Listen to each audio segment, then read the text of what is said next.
In this video, I want to talk about my journey to 500 plus subscribers. Now, when I started this channel, or better yet, when I started focusing back on my YouTube channel, now I've had this channel for 19 years. And originally, I used my YouTube channel as kind of like a portfolio. I would put the work I created here, and I would send samples out to clients, to potential clients and to new clients to generate more work. But the last year, I started really taking notice of all the success and the opportunities that were becoming known to me from people who were content creators. So I thought, you know what? Let me give this a try. I have a lot of skill, over 35 years of video production skill, directing, editing, acting. So I thought to myself, why don't you give it a shot? Try to create some content for the YouTube audience and see if they come to follow you and look at your work and enjoy your work. As an actor, I usually play the heavy, the lawyer, the doctor, the police officer, always the straight man. But I have a comic side, and I thought that YouTube might be a great outlet for my creativity, using my video production skills and acting background to create content, entertainment style content for the YouTube audience. So, just like every new YouTube creator, I decided to start over. I used my same channel, but I changed the name. I put a new name on the channel, got rid of all the old stuff, all the portfolio stuff that I had there for years, and I decided to start fresh and to see if I could make those milestones and become a content creator here on YouTube. One of my biggest mistakes when I started here on YouTube was I never had paid any attention to the thumbnails. I never really had a strategy. I never really paid any attention to the descriptions of the videos because, again, the videos that I posted on YouTube were used to attract other clients who I had a personal relationship with, or I was referred to them to shoot the videos for their business. So when I started, I overlooked a lot of stuff. I didn't pay attention to the thumbnails. I didn't really pay attention to the descriptions. I didn't pay attention to all the optimization that you need to put behind your videos so that YouTube's artificial intelligence can send the video out to people. I was always used to having people come and look at my video because they wanted to judge my work, or I would send them samples of my videos so they could judge my work. So I had to start thinking and looking at YouTube differently. And it was kind of hard for me at the beginning because, I'm from the old school of, if someone wants to see something, then they get attracted by looking it up. But that's not how YouTube works. So I had to realize, and I had to come to the realization that what's happening is that YouTube is actually, the artificial intelligence in YouTube is actually looking at the video, making decisions, and sending the video out to people that the AI thinks would want to see it. So that was a big learning curve, and that was one of the big mistakes I made at the beginning, thinking that I would put up a video and that someone would come to it because they wanted to see it. And I had to get my mind around how it really worked, where YouTube's artificial intelligence knows what people want to see, so they send those videos out to them. And then if they're attracted by your thumbnail or your title, then they'll click on it and they'll watch it. And if they like your content, then they'll continue watching more. So that was, I think, was my biggest mistake, was treating it differently. Not treating YouTube the way I always used it for 19 years, thinking that people would somehow come to my videos. And I wasn't even thinking clearly that people would somehow find my videos just by me putting them up there. And I think a lot of new creators think that. But there's a lot that you need to learn about YouTube. And one of the great things about YouTube, there's a lot of people on here willing to teach you and sell you information about what you should do as a new creator. Now, what I've started doing too, I give back to new people who are on the channel, who are just joined or want to learn more about it. So I give some of the information that I've learned building up to my 500 plus subscribers. I just give it away for free because I did find a lot of information for free when I started. For me, here in YouTube, I think what really started moving the needle was when I focused on what I was really interested in. When I tried to narrow in on what my skills are and what I wanted to make available to the YouTube community. So I started more focusing on acting for new people who are just thinking about or just getting into the acting business. I also started focusing on directors who were new to the business and were trying to figure out, okay, how can I become a director? I also focused on editors, people who want to know more about editing, not the details about specific editing systems, but the concept of editing. So I started making videos geared towards that. And all my videos were geared towards the 101, like people just starting, new people who just wanted to learn more. And I slowly started to see, when I really focused in more on that, that people started looking at my videos. Now, right now, my full videos aren't really getting as many hits as I still thought they were. But what really helped me was the vertical live. So I would start going on, what I do is I go on vertical live, and that's shown within the shorts, and people discovered me that way. So that really started helping me. And I also started putting up a lot of comedy clips, short little comedy clips, 1-2 minutes, really short shorts to go in the shorts, vertical shorts, and more people started finding out about my channel. And that's how I really started building my subscriber base. And I started getting some emails from people. So I started answering those emails. And that really helped. That was one of the things that really turned that little clock a little bit for me, where people could start discovering who I was and what my goals were here and what my plan was. So ultimately, what I want to do is to continue to create humorous clips, humorous scenes, and I want to create series here on YouTube, small little comic series that, can be shown 16:9, and it can also be shown vertically. So that's my real goal. And I'm going to continue to deliver my educational material for new people. I'm not trying to get into the fancy, whatever the new system is, whatever the newest editing system is, whatever the newest cameras are. I'm not that of a tech guy where I want to stay up on all the newest, latest, hottest gadgets and videos and elements that make the tech world here on YouTube. I want to stick with the basics, because as being an older creator, I realize that a lot of people get into this business and don't know the basics. They ignore the basics. They see what it appears to be so easy to get in nowadays with all the modern technology we have. But you need the basics of all those skills if you want to continue to grow long term. And it just makes you better. It really does. It makes you better if you know the basics. And this applies to any career. It can apply to any career.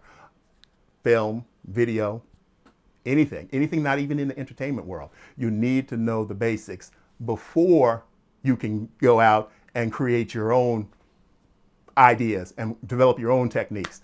I refer a lot to acting because that's my initial entry into this field. So I always tell young actors when they ask me, how do I get into the business? How do I, get an agent? How do I get a manager? I tell them you have to have a firm understanding of the business, of the acting skills necessary to propel you, because you might get that big break and then you don't have the necessary skills to continue to rise up to where you want to be. So I tell them about training. A lot of people get into the business, into acting, into film, into directing, and they don't have that basic training. So I'm the person who thinks that that is still valuable. And there's a lot of ways to get that basic training without even paying for it. There are still books. A lot of people on the internet now wouldn't consider reading a book, but the basics are there and they're out there if you seek them out. There are a lot of great books that were written years ago that you can get on Amazon for almost nothing. So that's another avenue that I'm going to go down. I want to review some of the older books that exist that teach people the basics for whatever their craft is. It can be acting, it can be directing, it can be filmmaking, it can be editing, it can be, drawing, any kind of techniques that you want to learn. I recommend learning the basics first. One thing that was hard for me also when I started YouTube and I started really focusing on working towards the 1,000 subscribers was that it's slow at the beginning. It definitely is slow. Right now, actually, it's still slow for me now too. A lot of my videos, my long form videos, don't get as many views as I wish they would. I'm having great success with the shorts. And a lot of times people look at the shorts and then follow it back to my channel. And then they discover my other work that the shorts were taken from. So that's the concept. That's the theory behind it. but it's hard sometimes to stay consistent as you're building your channel. And if you're just building your channel, you'll find out that that's true. You'll look at your video and say, okay, how come no one's looking at this? How come no one's following this? So what I recommend, and what I did, was I started creating shorts. And I also started going live, vertical live, in YouTube, which is shown within the shorts feed. So that's a great way for people to discover you. You know, you can talk about what you're doing. You can talk about your plans. You can talk about your channel. You can talk about the content you've created. So at first I started going vertical live, and what I would do was I would show some of my work behind the scenes. And a lot of people, some people watched it, but not as much as I thought would. So I pivoted a bit. What I did was I started going on and off at different times of the day and doing short little vertical lives and just giving people updates on what I'm working on. I would show some of my computer screen, and I still do this. I show some of my computer screen and I explain what I'm doing at that time, what project I'm working on. So that's the way I attracted a lot of my early subscribers. And that's something that I continue to do. I'm really thankful that I did find out about the vertical live here on YouTube, because that's a great way for you to get discovered if you aren't being pushed out as much as you think you should be or you want to be by YouTube's artificial intelligence. So keep going. I know it's hard. I know it's difficult, but you have to be consistent. I know a lot of people say that here on YouTube, to be consistent and set a schedule and try to stick to it. But I found out too, that's true, but you also have to create videos when an idea strikes. And a lot of times I will do videos, you know, I'll do remote videos. I'll do videos when I'm going out, or do videos when I'm outside. I'll go on a walk and I'll do a video. And I'll talk about something that I am passionate about, that fits within my field, that I really know about. And that's one of the strong points too. I find the videos that are more difficult for me, maybe like this one, when I'm talking about my journey to 500 plus subscribers, is a little bit more difficult because it's not talking about the technical stuff that I've worked on for 35 years. It's talking about my journey from the last 6 months. And I've learned a lot while I've been traveling on this YouTube road. And the thing that I really want to stress to you is to think of ideas. Think of ideas that you are passionate about, that other people are possibly passionate about. And one thing I find too is that as a creator, you have to create stuff that you care about. And hopefully the stars will align and there are other people that care about what you want to create videos about. And as your videos are posted, you'll start to see what videos people resonate with. Like myself, I'm seeing that a lot of more people are paying attention to the videos I talk about acting, getting into the acting business. They don't seem to care that too much about editing or directing or filmmaking, and that market is covered by many creators. So I'm starting to see that my focus is slowly shifting to something I care about, but also something that my audience cares about. So a lot of people want to know about the behind the scenes in acting, and they want to know about how to break into this business. And I have a lot of information on that. So I'm slowly shifting my information, gearing it more towards what I see in the analytics here on YouTube. So there's a lot of details about who your audience is, all kinds of details, more details than you're probably going to need as a new creator. But I go through those details and I make myself familiar with them so that I know who's watching, what they like, and how I can create more of what they like to draw them to my channel. So that was my big stumbling block also. And that's another turning point, I think, coming to the realization that, okay, the things I want to talk about, the area that more people are interested in is where I will create more videos. So that's something that as you create your videos, whatever your area of interest is, whatever your area of expertise is, you will see a quick return by the numbers, by the analytics of who watches your videos, what they're interested in most, what gets the most feedback, what gets the most response, that kind of thing. So pay attention to that and lean into it. Lean into it. But it's great if it's something that you really care about, because you don't want to get on here and just, anybody can just get on here. And there are a lot of people too that get on here and just do topics that they know are going to make money.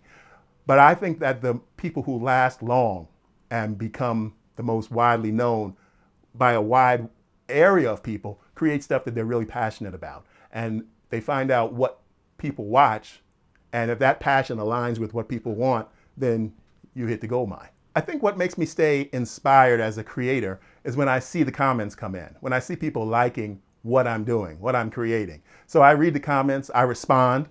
I try to respond to all the comments I get. And, you know, I see what questions people have. I see what comments they have. And again, that gives you a hint towards what people want to see more. What I'm going to start doing, and I just started doing, was going back and putting pinned comments on my videos that I upload so that I can get the conversation going. Ask questions. Ask people what they want to see. They are on your channel. They've come to your channel. They took the time to comment. And they're most likely going to look and respond to some of your pinned comments. You can leave questions there. You can ask what they want to see, what videos would interest them. So I'm starting to do more of that. And I'm thinking that's paying off because people know that you are thankful that they're watching your videos. They're taking the time to look and comment and give you the thumbs up and subscribe. And you owe it to them to know that you're making more of what they want to see. That's going to help you and it's going to help them. So again, if you have an area that you are very knowledgeable in or you're passionate about and you want to keep people up to date with the latest cutting edge stuff, then that's where you should shift your focus. Create what you want, but also find out what the audience wants. It's a two-way street. And you have to remember to respond to those comments. Pay attention to them. See what people are saying. And if you can respond and if you can create more of what they want, then that's going to only benefit you and them. So as I move along this road towards my next 500 subscribers, and right now I think I'm at 585 or 86 subscribers. So I'm moving on that road heading towards 1,000 subscribers. And I'm thankful for everyone who's helped me so far, who's subscribed, who's been sharing my videos. I've even had one little short for me go somewhat viral. It's probably up to 49,000 shorts views now. So that was a big deal for me too, to see that many people looked at this, and it's only 11 seconds, looked at this 11-second clip that I created. So that inspires me to keep going. There's going to be times when you feel down, when you're going to say, oh, this is not working for me. Maybe I should do something else. But if you like this and you have a passion for it, I say keep going. It can be a struggle. There will be times when you'll get videos that have 5 views, 3 views, no views. I still get that on some of my long form videos. Sometimes there's techniques where you switch out the thumbnail, you switch out the title. Sometimes I even have a little technique where I'll take the video down, I'll make some editing changes to it, and I put the video back up with a new thumbnail, new title. And that's a way to continue to give the audience what they want. And once you start to see what things work, then you'll know how to do it from the beginning. And always keep your mind open that maybe it's the thumbnail, maybe it's the title. Because if you think about it, that's one area I was weak in at the beginning, like I mentioned earlier, where I didn't realize the critical importance of the thumbnail and the title. Because if no one is attracted by the thumbnail and then they read the title and they click and they don't click, then if no one sees your video, they won't know how good it is. They won't know how bad it is. So you need to pay attention. Pay attention to your thumbnails, pay attention to your titles, and make sure they match the content that's in the video. And again, as you start to create more content and you start to get responses and feedback from people, you'll know what's working and lean more into that direction. You know, still try different things. That's what I'm going to do. My plan, again, is to create interesting content, humorous content, and my educational content, all focused in on my 35 years of being an actor, a director, and an editor, all-around filmmaker. So find your area, find out what you're good about, find out what you want to talk about, what your knowledge base is, and give people entertaining and educational content geared towards what you know. And that's what my bottom line is. And it appears to be working. So I'm going to continue to move forward on my journey towards 1,000 subscribers and continue to move along on my journey on getting those watch hours up. That's another area that I will focus on next. And continue to create content that people are interested in. And I hope you keep coming along with me. It may seem a struggle, it may seem hard, but if it's something you want to do, keep at it. Make each video better. That's another goal that I wanted to say in this video. try to make each video better, even if it's just a little bit better. Is the thumbnail better? Is the title better? Is the description better? Do you have enough tags and information that the artificial intelligence can find your video and find the right people to send it to? So continue your journey. I will continue my journey, and I will see you in the next one.